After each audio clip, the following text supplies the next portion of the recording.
നമസ്കാരം, മെട്രോ മാറ്റിനിയിലേക്ക് സ്വാഗതം. Big boss താരവും സോഷ്യൽ മീഡിയ ഇൻഫ്ലുവൻസറുമായ രേണു സുധി തന്റെ ജീവിതത്തിലെ ഏറ്റവും വലിയൊരു പ്രതിസന്ധിയിലൂടെയാണ് ഇപ്പോൾ കടന്നു പോകുന്നത്. തനിക്ക് ക്യാൻസർ രോഗം ബാധിച്ചിരിക്കുന്നു എന്ന വാർത്ത രേണു ഔദ്യോഗികമായി പങ്കുവച്ചപ്പോൾ മലയാളികൾ ഏറെ ഞെട്ടലോടെയും സങ്കടത്തോടെയുമാണ് അത് കേട്ടത്. രോഗത്തെക്കുറിച്ചുള്ള സംസാരങ്ങൾ നേരത്തെ തന്നെ സമൂഹമാധ്യമങ്ങളിൽ ഉയർന്നിരുന്നുവെങ്കിലും ഫിറോസിന്റെ ഒരു കുറിപ്പിന് പിന്നാലെയാണ് രേണു നേരിട്ട് സത്യം വെളിപ്പെടുത്തിയത്. ചികിത്സയ്ക്ക് വേണ്ടി വലിയൊരു തുക ആവശ്യമായി വരുന്നത് രേണുവിന് മുന്നിലുള്ള വലിയൊരു വെല്ലുവിളിയാണ്. ഇതിനായി യൂട്യൂബ് ചാനലിലൂടെയാണ് വീഡിയോകൾ ഉൾപ്പെടെയുള്ള കാര്യങ്ങൾ ചെയ്യാൻ രേണു ഒരുങ്ങുകയാണ്. സാമ്പത്തിക പ്രയാസങ്ങൾക്കിടയിലും താൻ അതിജീവിച്ചു വരുന്ന ഉറച്ച വിശ്വാസം രേണുവിനുണ്ട്. വിവാഹത്തിന് മുൻപേ തന്നെ ശരീരത്തിൽ ഉണ്ടായിരുന്ന മുഴയാണ് ഇപ്പോൾ ക്യാൻസറായി മാറിയതെന്നും രേണു വ്യക്തമാക്കിയിരുന്നു. ഇപ്പോൾ രേണുവിന്റെ ചികിത്സ ആരംഭിച്ചിരിക്കുകയാണ്. കോട്ടയം മെഡിക്കൽ കോളേജിലാണ് താരം ചികിത്സ തേടുന്നത്. കീമോ ആരംഭിക്കുന്നതിന് മുന്നോടിയായി കഴിഞ്ഞ ദിവസം ശരീരത്തിൽ പിക്ക് ലൈൻ ഇട്ടതായി രേണു അറിയിച്ചിരുന്നു. നമസ്കാരം, ശരീരത്തിൽ പിക്ക് ലൈൻ ഇട്ടതിന് നല്ല വേദനയുണ്ട്. വീട്ടിൽ ഞാൻ തിരിച്ചെത്തി. മുഖത്തൊക്കെ പാടുകൾ വന്നു തുടങ്ങി. ശരീരത്തിലുമുണ്ട് ഭയങ്കര വേദനയുണ്ട്. വേദനയുമായി കിടക്കയിൽ കിടക്കുമ്പോൾ ഞാൻ പാട്ടുപാടി ആശ്വസിക്കാറുണ്ട്. ആ പാട്ട് നിങ്ങളിൽ പലർക്കും അറിയുമായിരിക്കും. എങ്കിലും ഞാൻ എന്റെ രീതിയിൽ ഒന്ന് പാടുകയാണ് എന്ന് പറഞ്ഞാണ് രേണുവിന്റെ പുതിയ വീഡിയോ. പാട്ട് പാടിയ ശേഷം എല്ലാവരും തനിക്ക് വേണ്ടി പ്രാർത്ഥിക്കണം. ഞാനും നിങ്ങൾക്ക് വേണ്ടി പ്രാർത്ഥിക്കും. പിക്ക് ലൈൻ ഇട്ടയിടത്ത് ചെറുതായി ബ്ലീഡിംഗ് ഉണ്ട്. വേദനയാണ് എന്നും രേണു പറഞ്ഞു. കോട്ടയം മെഡിക്കൽ കോളേജിൽ നിന്നും രേണുവിന് നൂതന ചികിത്സയാണ് ലഭിക്കുന്നത് എന്നാണ് റിപ്പോർട്ടുകൾ. രേണുവിന്റെ പുതിയ വീഡിയോ വൈറലായതിനു പിന്നാലെ എന്താണ് പിക്ക് ലൈൻ എന്ന സംശയം പ്രേക്ഷകരിൽ ഉയർന്നു. കഴിഞ്ഞ ദിവസം മുതൽ രേണു ചികിത്സയെക്കുറിച്ച് സംസാരിക്കുമ്പോഴെല്ലാം പിക്ക് ലൈനിനെ കുറിച്ച് പറഞ്ഞിരുന്നു. കീമോയ്ക്കുള്ള നൂതനമായ ചികിത്സാ രീതിയാണിത്. കോട്ടയം മെഡിക്കൽ കോളേജിൽ തന്നെ ആദ്യമായിട്ടാണത്രേ ഒരു രോഗിക്ക് കീമോ ചെയ്യുന്നതിന് മുന്നോടിയായി പിക്ക് ലൈൻ ചികിത്സാ രീതി ലഭിക്കുന്നത് എന്ന് റിപ്പോർട്ടുകൾ പറയുന്നു. കീമോതെറാപ്പിയോ മറ്റ് ചികിത്സകളോ നൽകാൻ ഒരു PICC അഥവാ പെരിഫറലി ഇൻസേർട്ടഡ് ചെയ്ത സെൻട്രൽ കത്തീറ്റർ ലൈൻ ഉപയോഗിക്കുന്നു. PICC ലൈൻ എന്നത് നീളമുള്ളതും നേർത്തതും പൊള്ളയായതും വഴക്കമുള്ളതുമായ ഒരു ട്യൂബാണ്. ഒരു നഴ്സോ ഡോക്ടറോ ഇത് കൈമുട്ടിന്റെ വളവിന് മുകളിലുള്ള കൈയുടെ വലിയ സിരകളിൽ ഒന്നിലേക്ക് തിരുകും. തുടർന്ന് അവർ അത് സിരയിലൂടെ ത്രെഡ് ചെയ്യും. അഗ്രം ഹൃദയത്തിന് തൊട്ടു മുകളിലുള്ള ഒരു വലിയ സിരയിൽ എത്തുന്നതുവരെ ചിലപ്പോൾ PICC ലൈൻ 2 അല്ലെങ്കിൽ 3 നേർത്ത ട്യൂബുകൾ കൊണ്ട് നിർമ്മിച്ചതാണ്. ഇവ ശരീരത്തിനുള്ളിൽ ഒരു ട്യൂബായി ബന്ധിപ്പിച്ച് ശരീരത്തിന് പുറത്ത് 2 അല്ലെങ്കിൽ 3 വരികളായി വിഭജിക്കുന്നു. ഇത് ഒരേ സമയം വ്യത്യസ്ത ചികിത്സകൾ നടത്താൻ സഹായിക്കും. ഓരോ വരിയും സാധാരണയായ ഒരു പ്രത്യേക തൊപ്പി അല്ലെങ്കിൽ ബെങ്ക് ഉപയോഗിച്ച് അടച്ചിരിക്കും. ലൈൻ ഉപയോഗിക്കാത്തപ്പോൾ അടച്ചുവെക്കാൻ ഒരു ക്ലാമ്പ് ഉപയോഗിക്കും. കീമോതെറാപ്പി മരുന്നുകൾ, IV ദ്രാവകങ്ങൾ, ആന്റിബയോട്ടിക്കുകൾ, രക്തപരിശോധനകൾ എന്നിവയ്ക്കായി ഇത് ഉപയോഗിക്കുന്നു. PICC ലൈൻ ആവർത്തിച്ച് സൂചി കുത്തേണ്ട ബുദ്ധിമുട്ട് കുറയ്ക്കും. കീമോ മരുന്നുകൾ ചെറിയ സിരകളെ കേടുവരുത്തുന്നതും ഒഴിവാക്കുന്നു. രക്തം എടുക്കാനും മരുന്ന് നൽകാനും എളുപ്പമാക്കും. ദീർഘകാല ചികിത്സയ്ക്കും അനുയോജ്യമാണ്. കീമോ ആരംഭിക്കുന്ന രോഗികൾക്ക് PICC ലൈൻ പലപ്പോഴും ചികിത്സ കൂടുതൽ സൗകര്യപ്രദവും സുരക്ഷിതവുമാക്കുന്നു. കോട്ടയം മെഡിക്കൽ കോളേജിലെ ഡോക്ടർമാരിൽ തനിക്കുള്ള വിശ്വാസം കൊണ്ടാണ് താൻ അവിടെ തന്നെ ചികിത്സ ആരംഭിച്ചത് എന്നാണ് രേണു സുധി പറഞ്ഞത്. നിരവധി പേരാണ് രേണുവിനെ ആശ്വസിപ്പിച്ചും പ്രാർത്ഥനകൾ നേർന്നും എത്തിയത്. ദൈവത്തിന് അസാധ്യമായത് ഒന്നുമില്ല. രേണുവിന്റെ പാട്ടുകേട്ട് സത്യത്തിൽ കണ്ണ് നിറഞ്ഞുപോയി. രേണു പോസിറ്റീവായി മാത്രം ചിന്തിക്കൂ, എല്ലാം ശരിയാകും എന്നിങ്ങനെ നീളുന്നു കമന്റുകൾ. അതേസമയം ഈ പ്രതിസന്ധി ഘട്ടത്തിൽ സുധിയുടെ കുടുംബാംഗങ്ങൾ രേണുവിനൊപ്പം നിൽക്കുമ്പോൾ ശ്രദ്ധേയമായ ഒരു വിട്ടുനിൽക്കൽ ഏവരുടെയും ചർച്ചാ വിഷയമായി മാറുകയാണ്.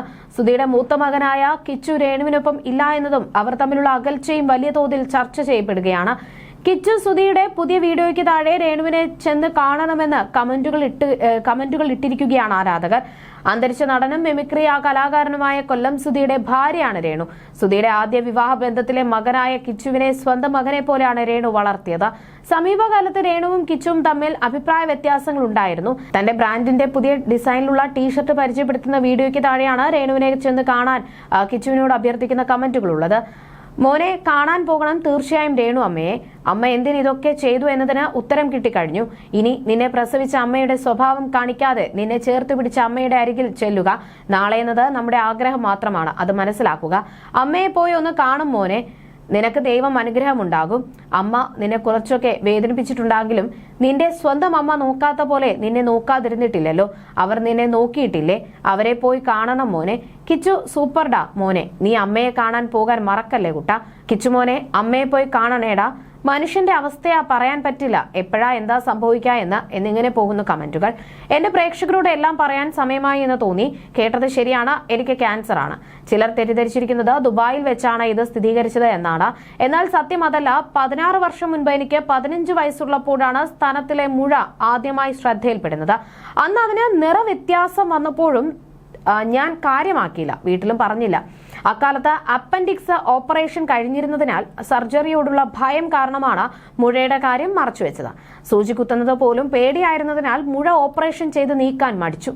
അന്ന് ബയോപ്സി ചെയ്ത ഡോക്ടർ നിലവിൽ പ്രശ്നമില്ലെങ്കിലും ഭാവിയിൽ ഇത് ക്യാൻസറായി മാറാൻ സാധ്യതയുണ്ടെന്ന് മുന്നറിയിപ്പ് നൽകിയിരുന്നു. വേദനയില്ലാത്ത മുഴയായതിനാലാണ് പിന്നീട് അതിനെക്കുറിച്ച് ചിന്തിക്കാതിരുന്നത്. ദുബായിൽ വെച്ചാണ് അസുഖം കണ്ടുപിടിച്ചത് എന്ന വാർത്ത തെറ്റാണെന്നും അങ്ങനെയല്ല സംഭവമെന്നും സുധിച്ചേട്ടന്റെ വേർപാടിന് ശേഷം സ്ഥാനത്തിന്റെ ആകൃതിയിൽ വ്യത്യാസം തോന്നിയതോടെയാണ് വീണ്ടും ഡോക്ടറെ കാണിക്കുന്നത്. ഒറ്റയ്ക്കാണ് പരിശോധനയ്ക്ക് പോയത്. സ്കാനിങ്ങിനും മാമോഗ്രാമിനും ശേഷം നടത്തിയ ബയോപ്സിയിലാണ് ക്യാൻസർ സ്ഥിരീകരിച്ചിരുന്നതെന്നും രേണു പറഞ്ഞിരുന്നു. ആ വാർത്ത കേട്ടപ്പോൾ കരയാൻ പോലും കഴിയാത്ത അവസ്ഥയിലായി. വീട്ടുകാർ വിഷമിക്കേണ്ടതില്ല എന്ന് കരുതി ആരോടും പറഞ്ഞില്ല. പിന്നീട് എന്റെ പെരുമാറ്റത്തിൽ വന്ന മാറ്റം കണ്ട് മാനേജർ കരിഷ്മ കാര്യങ്ങൾ ചോദിച്ചറിയുകയായിരുന്നു. കരിഷ്മയാണ് ചേച്ചിയെ വിവരം അറിയിക്കുന്നത്.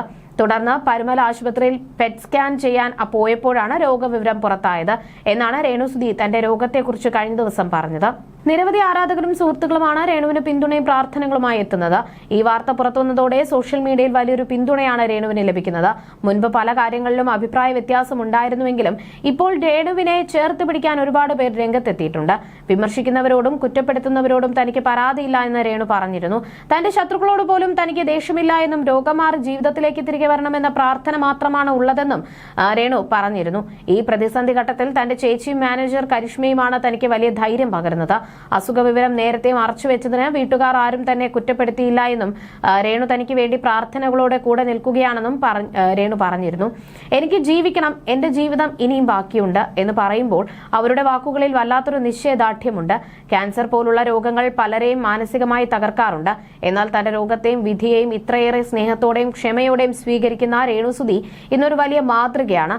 പലരും സോഷ്യൽ മീഡിയയിൽ വന്ന ഉപദേശങ്ങൾ നൽകുകയും കുറ്റപ്പെടുത്തുകയും ചെയ്യാറുണ്ടെങ്കിലും അതൊന്നും തന്നെ ബാധിക്കുന്നില്ല എന്ന് രേണു തെളിയിക്കുന്നു. തനിക്ക് വേണ്ടി പ്രാർത്ഥിക്കുന്ന വലിയൊരു ജനക്കൂട്ടം കൂടെയുണ്ടെന്ന തിരിച്ചറിവ് തന്നെയാണ് രേണുവിന് ഏറ്റവും വലിയ കരുത്ത്. ജീവിതത്തിൽ പലതും നഷ്ടപ്പെട്ട ഒരാൾക്ക് ഇനിയും നഷ്ടപ്പെടാൻ ഒന്നുമില്ല എന്ന ചിന്തയാകാം രേണുവിനെ ഇത്രത്തോളം കരുത്തിട്ടതാക്കുന്നത്. ചികിത്സയുടെ അടുത്ത ഘട്ടത്തിലേക്ക് കടക്കുമ്പോൾ ഒരുപാട് പേരുടെ പ്രാർത്ഥന തനിക്കുണ്ടാകുമെന്ന പ്രതീക്ഷയിലാണ് രേണു. വിമർശനങ്ങൾക്കിടയിലും താനൊരു പോരാളിയായി തന്നെ തുടരുമെന്ന് രേണു പറയാതെ പറയുന്നുണ്ട്. You're watching me and you're watching me on metromatney.com. on metromatney.com. Metromatney.com. metromatney.com. Subscribe for more videos. Subscribe for more videos. Subscribe here for more videos. Subscribe now. Thank you.